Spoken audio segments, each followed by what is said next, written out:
Um avião do garimpo decola e por pouco não bate em um dos helicópteros do Ibama. Ele escapa, mas é identificado e vai responder ao processo. Ao lado, o garimpo que estava sendo abastecido pelo avião. Os garimpeiros se esconderam no mato, deixando uma vila de plástico abandonada. Essa é uma máquina de lavar roupa e roupa sendo lavada. Saíram na correria mesmo. Deve estar cheio de roupa com sabão. E aqui a gente tem essa estrutura típica do garimpo, né? Um estoque de alimentos, muitos ovos, óleo, arroz, feijão e uma cozinha. Aqui do outro lado, o refeitório desse acampamento. O acampamento é destruído para impedir que os garimpeiros voltem.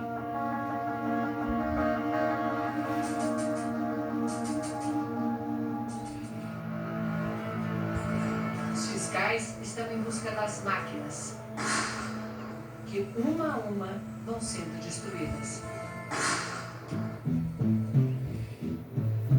Uma garrafa com mercúrio, metal proibido no Brasil, altamente tóxico. Pesado isso? Isso tudo dentro de uma estação ecológica, uma das categorias mais restritivas de conservação, porque esta é a Floresta das Árvores Gigantes. Um paraíso onde a Amazônia começa a ficar montanhosa.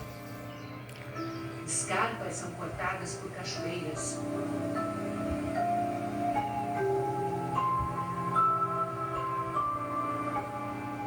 E cavernas guardam registros milenares.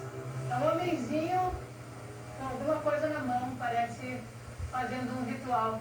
A gente ainda não sabe quando que essas pinturas foram feitas, porque elas não foram datadas ainda.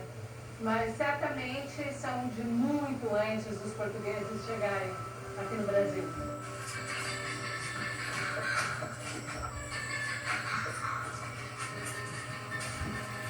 Por todo o caminho vemos árvores que se erguem como torres.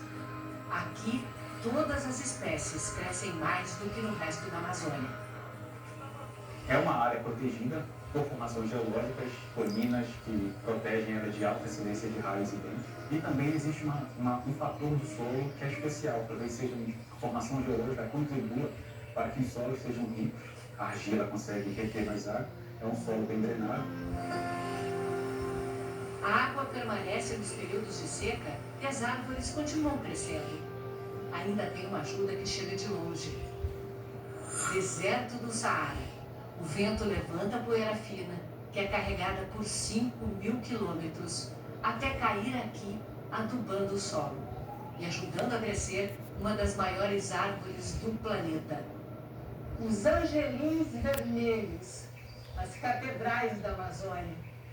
Este indivíduo aqui tem 70 metros de altura, mas o maior deles, foi mapeado aqui perto, tem 88 metros e meio. E há apenas 7 anos, a gente nem sabia da existência dessas árvores gigantes. Agora imagine quantas espécies de bichos, plantas e fungos foram extintos pelo garimpo e pelo desmatamento, sem que a gente nunca tivesse tido a chance de saber que um dia elas existiram na Terra.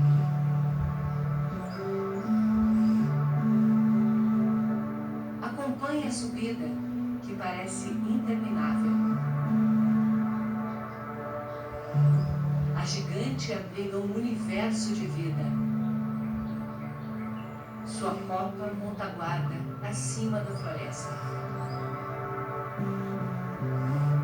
Nossa estimativa é que existem 55 milhões de árvores gigantes na região amazônica. E cada uma libera 1.000 litros de vapor por dia, reciclando a água que vai cair como chuva longe daqui. E contribuindo significativamente para as ações de clima, principalmente nas regiões sul-sudeste do Brasil, que contribuem inclusive para a manutenção das atividades agrícolas naquela região. Mas muitas gigantes já foram mortas. No meio do garimpo, o corpo de uma castanheira de 50 metros já estava sendo serrado. toda essa destruição por causa de ouro. E o ouro nem é um material assim tão raro. Tem muito no planeta Terra, mas tem também em qualquer corpo celeste espalhado pelo universo. Diamante também. O que não tem no resto do universo é madeira. O material mais raro possível, porque ele é construído por vida. E vida, pelo que a gente sabe até hoje, só existe aqui, no planeta Terra.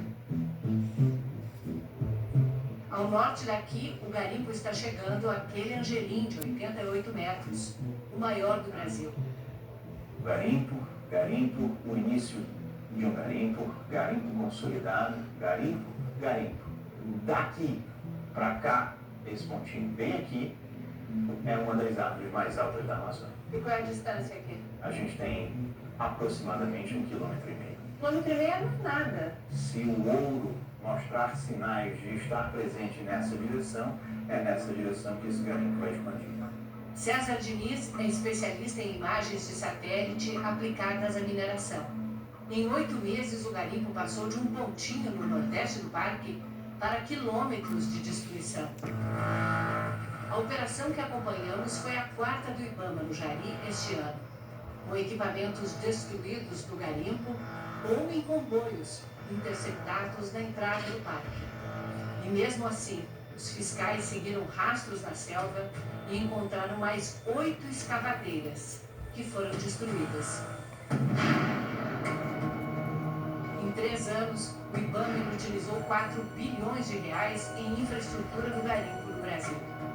Esta semana, a Câmara dos Deputados aprovou um projeto que proíbe a destruição de equipamentos usados em crimes ambientais. O projeto considera essa ação uma antecipação de pena. A apreensão e destruição de equipamentos, ela praticamente se torna inviável. Certamente, se esse projeto de lei ele prosperar, quem ganha é o crime, o meio ambiente perde, a sociedade perde. O Fantástico teve acesso em primeira mão ao Boletim do Ouro da Universidade Federal de Minas Gerais. O estudo aponta que essas ações, combinadas com nova regulação para dificultar que o ouro sujo entre na cadeia legal do minério, ajudaram a reduzir o garimpo ilegal. Você junta os dois lados, você junta o combate de baixo para cima, que foi muito potencializado na gestão atual, principalmente pela ação do IBAMA, da Polícia Federal, com uma ação de cima para baixo também, cortando essa facilidade de fazer com que esse ouro ilegal, esse ouro do garimpo entre no mercado financeiro. O ouro ilegal chegou a ser a metade da produção nacional e agora é 28%. Após o pico em 2021, a área garimpada em 24 foi a menor desde 17, mas voltou a crescer no ano passado. Na Terra Yanomami, houve a maior queda. Houve uma redução expressiva de mais de 90% do garimpo ilegal, mas o que a gente observa é um aumento em outras áreas. É uma mudança de endereço. Um novo endereço foi a terra indígena Sararé, uma invasão brutal de organizações criminosas que estavam em outras terras indígenas.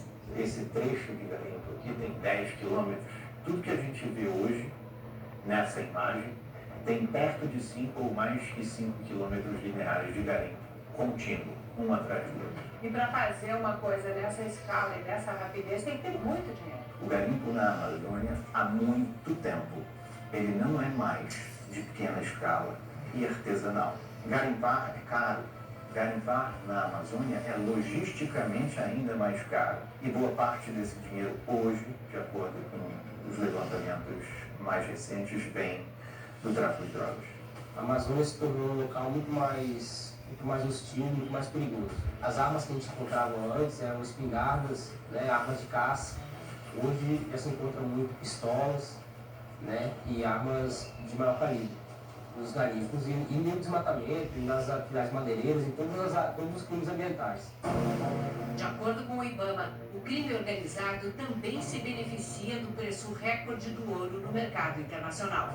A elevação do preço do ouro no mercado internacional e também a alta demanda, dado o contexto geopolítico, tem aumentado muito os garimpos ilegais na Amazônia.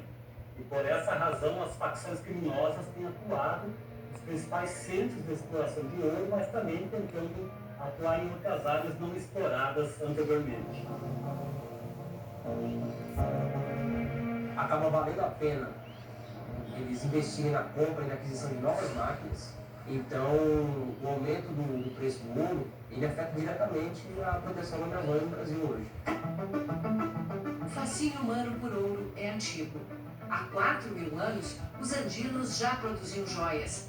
E os egípcios eram o deus Sol, estavam na parede das tumbas e máscaras mortuárias. Onde hoje é a Turquia, surgiram as primeiras moedas. E os chineses fizeram papéis garantindo seu valor em ouro.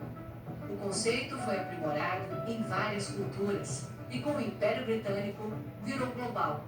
A história do ouro é também a história de guerras, saques, colonização, escravidão. A cotação do ouro no mercado internacional está batendo recorde após recorde nos últimos 10 anos. Hoje o preço do ouro está quase 5 vezes maior do que em 2015. E as razões por trás dessa corrida do ouro estão muito longe daqui da selva, onde as consequências são sentidas. Não é que o mundo esteja comprando mais joias. O ouro também é usado para fabricar eletrônicos e até para revestir o visor do capacete dos astronautas. O ouro está sendo valorizado como investimento e segurança em tempos turbulentos. Papel que era desempenhado principalmente pelos títulos do Tesouro Americano. Desde 2008, com a crise financeira, a confiança no dólar caiu depois da invasão da Ucrânia, quando os americanos congelaram os títulos da Rússia. Uma percepção global de que aquelas reservas que estavam sendo acumuladas nos Estados Unidos em títulos públicos talvez não fossem tão seguras assim. Então, desde aquele momento, a gente vê principalmente a China parando de comprar dívida americana e passando a comprar ouro com bastante frequência. Então, se da crise financeira de 2008, 2009 até a guerra da Rússia e da Ucrânia, os bancos centrais compravam na média algo como 500 toneladas por ano, isso pulou para 1.000 nos últimos 4 anos. Só os Estados Unidos têm mais de 8.000 toneladas. O maior estoque fica numa rua estreita de Nova York, no Federal Reserve Bank, o Banco Central americano. Há um século, o prédio foi feito com uma estrutura subterrânea que abriga os cofres 25 metros abaixo do nível da rua. A área secreta é guardada por uma porta de aço de 90 toneladas, que quando gira, se encaixa e trava. Há 100 anos resistem invasores, guardando nada menos que 500.000 barras de ouro que pertencem a vários países. 7% das reservas brasileiras são em ouro, guardado em local sigiloso. A maior parte estaria em Londres, nos subterrâneos do Banco da Inglaterra, junto com as reservas de dezenas de países. Somados, os bancos centrais têm um estoque de 36.000 toneladas de ouro. O ouro é muito pesado e é por isso que ele consegue concentrar muito valor num volume pequeno. Uma barra padrão, que é do tamanho dessa barra cenográfica que eu estou segurando, pesa mais de 12 quilos.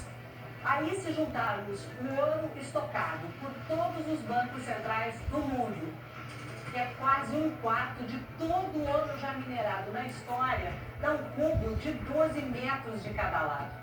É o tamanho de um prédio de 4 andares. Mas nesse volume cabe o equivalente ao valor de toda a riqueza produzida num ano pelo Brasil e o México juntos.